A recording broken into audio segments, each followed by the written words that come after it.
Indore police commissioner द्वारा शहर के सभी प्रमुख बस ऑपरेटरों की एक महत्वपूर्ण बैठक ली गई, जिसमें हाल ही में शहर में हुई घटनाओं को ध्यान में रखते हुए कई सख्त दिशा निर्देश जारी किए गए। बैठक का मुख्य उद्देश्य यात्री सुरक्षा को मजबूत करना और बसों में होने वाली घटनाओं पर नियंत्रण पाना था। राजेंद्र नगर थाना क्षेत्र में शूटिंग प्रतियोगिता में शामिल होने जा रही युवती के साथ बस के ड्राइवर और कंडक्टर द्वारा की गई छेड़छाड़ की घटना ने पूरे शहर में चिंता का माहौल बना दिया था। इसी घटना को गंभीरता से लेते हुए पुलिस कमिश्नर ने साफ कहा कि अब किसी भी तरह की लापरवाही या अपराध की स्थिति में सीधे बस ऑपरेटर की जिम्मेदारी तय होगी और उन पर कड़ी कार्रवाई की जाएगी। बैठक में पुलिस कमिश्नर ने बस ऑपरेटरों को कई महत्वपूर्ण निर्देश दिए। सबसे पहले सभी बस ऑपरेटरों को अपने वाहनों में बीट एनालाइजर रखने के आदेश दिए गए, ताकि यात्रा से पहले ड्राइवर और कंडक्टर की अल्कोहल जांच अनिवार्य रूप से की जा सके।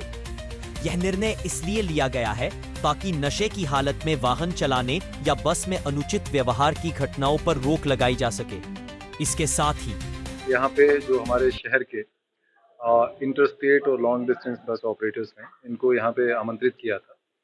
और इनसे चर्चा की गई है। टोटल 42 ऑपरेटर्स हैं जो संख्या इनकी जो बसें चलाते हैं 2 से लेके 90 से ज़्यादा है, बड़े ऑपरेटर्स भी हैं। इनको जो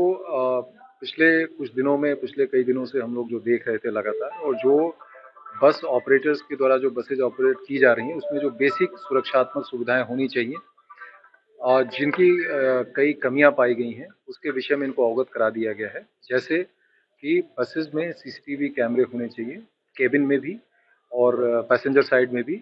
और उन सीसीटीवी कैमरों का फीड इनका एक कंट्रोल रूम होना चाहिए जहां पे आना चाहिए, ताकि ये पूरी अपनी बसेज को मॉनिटर कर सकें। बसेज जब एक बार इंदौर शहर से प्रस्थान करती हैं और अपने गंतव्य स्थल के लिए, तो बीच में जो रुकने का इनका पॉइंट होता है वो भी पहले से डिसाइडेड है। उसके अलावा इनको कहीं नहीं रुकना चाहिए आकस्मिक परिस्थिति को छोड़ के। उसकी भी मॉनिटरिंग इनके द्वारा की जानी चाहिए ताकि ये कहाँ रुक रहे हैं इनको पता हो। साथ साथ इनको ये भी बताया गया कि अपने बसेस में ये ब्रेथ एनालाइजर रखें और चलते समय इनके ड्राइवर, कंडक्टर, हेल्पर जब चलते हैं तो उसकी रीडिंग भी इनको मॉनिटर करनी चाहिए, और बस जब बीच में रुकती है तो उसके बाद भी उसकी रीडिंग लेके वहाँ से ये लाइव इनके साथ शेयर करें और उसके बाद वो चलें। तो कुल मिला के लगातार जो इनके ड्राइवर, कंडक्टर और हेल्पर रहते हैं, उनकी जो स्थिति है, गाड़ी चलाने योग्य है नहीं है, कहीं कोई दिक्कत तो नहीं है, वो सारी इनके द्वारा लगातार मॉनिटरिंग होनी चाहिए। इनको बस कंडक्टर, ड्राइवर, हेल्पर के द्वारा किसी भी हालत में किसी पैसेंजर को केबिन में बैठा के ट्रैवल नहीं करना है। कई बार वो अपनी सुविधा से कर लेते हैं, उनको एक्स्ट्रा पैसे चार्ज करके। वो ऑनलाइन बुकिंग भी नहीं होती है, कई बार वो ऑपरेटर की जानकारी में भी नहीं होता है। ये भी इनको बताया गया कि ये कदापि नहीं होना चाहिए। एक दो बस ऑपरेटर्स ने ये बात संज्ञान में लाई है कि कुछ लोग जो है वो किसी गलत प्रभाव में आके आ जाते हैं और फिर जो है बस में बैठने की जिद करते हैं। इनको बताया गया कि इसमें स्ट्रिक्ट रहें। अगर वो पैसेंजर लगता है कि वो किसी प्रकार से जो है वो योग्य नहीं है तात्कालिक रूप में बस में बैठने में, या उसको कोई परेशानी, दिक्कत है, या वो शराब का सेवन किए हुए है और ऐसा लगता है कि वो अंदर बैठे हुए पैसेंजर्स को परेशान करेगा, तो उसको कदापि उसमें ना बैठने दें। और अगर उनके साथ कोई ज़्यादा इसमें झगड़े उगड़े करने की बात आती है तो संबंधित जगह की पुलिस मोबाइलें या पुलिस का उसमें सहयोग लें। इसके साथ साथ इनको ये भी बताया गया है कि इनका जो मॉनिटरिंग का पूरा सिस्टम होता है वो स्ट्रांग होना चाहिए, और वो अगर कोई कमी है तो उसको ये पूरा कर लें। इसको 1 हफ्ते बाद ऑन द स्पॉट जाके पुलिस टीम रिव्यू की करेगी, और 1 महीने बाद जो है ये सभी हमारे जो संचालक हैं, जो ऑपरेटर्स हैं, उनको यहाँ पे बुला के उन्होंने क्या-क्या कार्रवाइयाँ की हैं और इनको अगर कोई कठिनाई आई तो उसको भी सुना जाएगा। कुल मिला के बसेज़ की जो रोड वर्दीनेस है, यानी बसेज़ की जो मैकेनिकल फिटनेस है, उनकी जो पूरी तरह से लंबी दूरी चलने की जो फिटनेस है, वो भी जो है कंडीशन अच्छी होनी चाहिए, चलने योग्य होनी चाहिए, ये भी इनको अवगत कराया गया है। साथ-साथ इनको ये भी बताया गया है कि शहर में जिस स्थान पे इनकी पार्किंग या जो भी नियत की गई है परिवहन विभाग द्वारा, प्रशासन द्वारा, वहाँ पे अपनी पार्किंग करें। उसके बाद ये जगह-जगह सवारियाँ नहीं भरेंगी। ये इंटरसिटी बसेज़ नहीं है, ये सिटी के अंदर चलने वाली उपनगरीय सेवाएँ नहीं है कि जगह-जगह से सवारियाँ भरती हैं। इनको तो जो स्थान निश्चित है वहाँ से ही सवारी भरनी चाहिए, और लोगों की सुविधा का ध्यान रखते हुए टाइमिंग वगैरह का भी ध्यान रखना चाहिए। ये सारी बातों पे समग्र रूप से चर्चा हुई है, और सारे जो ऑपरेटर्स हैं वो इस बात से सहमत हैं कि इन सारी चीज़ों को ध्यान में रख के पैसेंजर्स की सुरक्षा को, उनकी सुविधा को, उनके हर प्रकार की सुविधाओं को दृष्टिगत रखते हुए वो कार्रवाई करेंगे। उनकी 1-2 बातों की जो क्वेरीज़ थी उनका भी समाधान कर दिया गया है, और मुझे लगता है कि सारे बस ऑपरेटर्स इस कार्य में पूरी तरह से भागीदार बनेंगे और जो सुरक्षा के संबंध में खामियां पिछले 1-2 संज्ञान में आई हैं और जो हम लोगों का जो आकलन पिछले कई दिनों से चल रहा था, पुलिस की टीमें हमने लगा रखी थी कि ओवरऑल इसमें जो सुरक्षात्मक कमियां हैं उसको दूर कैसे किया जा सकता है, उसके संबंध में बात हुई है। साथ-साथ इनको ये भी अवगत कराया गया है कि इतने प्रयासों के बाद भी और सारी चीज़ें इनके संज्ञान में ला देने के बाद भी अगर कोई कमी रहती है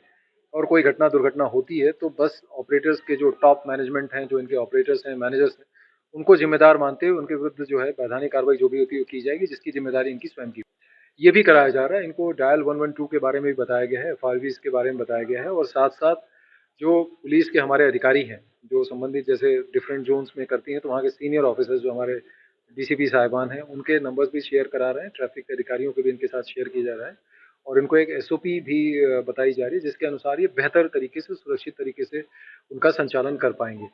और साथ-साथ इनकी हर प्रकार से जो बसों के परिचालन में लोगों की सुविधा के लिए, यात्रियों की सुविधा के लिए जो भी ये व्यवस्थाएँ करते हैं, जो हम लोगों से अपेक्षाएँ हैं उसको भी हम पूरा कर रहे हैं, इनको उसमें गाइड भी कर रहे हैं ताकि बेहतर ये सिक्योरिटी सिस्टम अपना बना सकें। उसके पश्चात भी अगर इतनी सारी चीज़ों के डिस्कशन और उसके एसओपीज़ के बाद भी अगर कोई ये त्रुटि जानबूझ के करेगा और कहीं भी कोई यात्रियों की सुरक्षा को कोई भी खतरा उत्पन्न हुआ तो सीधे इनकी ज़िम्मेदारी इसमें नियत की जाएगी। देखिए पुलिस के हिसाब से अभी हमने तो लोकल ऑपरेटर्स को बुलाया था, पर आप लोगों के माध्यम से भी ये जानकारी और जगहों तक पहुँच ही रही होगी और जो शहर से होके गुज़रते हैं उनके उसमें भी जैसे जिस घटना का आप ज़िक्र कर रहे हैं क्योंकि पुलिस की वहाँ प्रेज़ेंट थी, चेकिंग हो रही थी